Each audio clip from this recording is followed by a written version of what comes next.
নমস্কার। আজকে বলবো গুড়ি পূর্ণিমার দিন করুন এই ছোট্ট কাজ, সংসারে সুখ সমৃদ্ধি ক্রমশ বৃদ্ধি পাবে। কি সেই কাজ? তার আগে বলি আমার চ্যানেলটাকে অবশ্যই সাবস্ক্রাইব করবেন। গুরু পূর্ণিমা তিথিকে ব্যাস পূর্ণিমাও বলা হয়।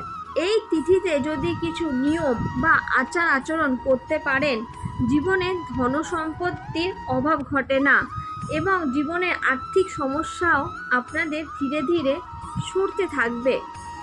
এই পূর্ণিমার দিন অবশ্যই গঙ্গার জলে স্নান করুন বা কোনো জোয়ারের জলে।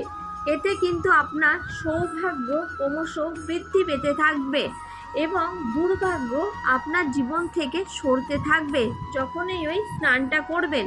তারপরে বাড়িতে এসে প্রধান দরজার সামনে অল্প করে গঙ্গার জল ছিটিয়ে দিন। তারপরে মায়ের পদচিহ্ন আঁকুন চালের গুঁড়ি বা খড়িমাটি দিয়ে। এই দিন অবশ্যই বাড়িতে আপনি পুজো করতে পারেন।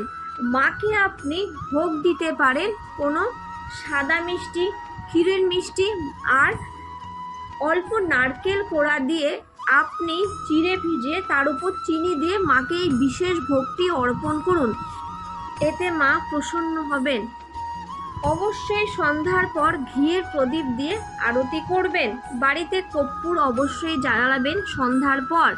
এই দিন সন্ধ্যার পর আপনি চন্দ্রদেবের পুজো অর্চনা করতে পারেন। খোলা জায়গায় পায়েস করে চন্দ্রদেবকে অবশ্যই ভোগ অর্পণ করবেন। চিনির পায়েসটি তৈরি করবেন। এর ফলে সংসারে আপনাদের শ্রীবৃদ্ধি ঘটতে থাকবে। অবশ্যই এই দিন দান করবেন। আপনার ক্ষমতা অনুযায়ী কোনো মন্দিরেও দান করতে পারেন বা কোনো দূরস্থ কোনো ব্যক্তিকে বা এমন কোনো ছোট শিশুকে আপনি নিজের হাতে কিছু খাওয়াতেও পারেন। এর থেকে যথেষ্ট ভালো ফল পাবেন। আজকের জন্য এইটুখানি। নমস্কার।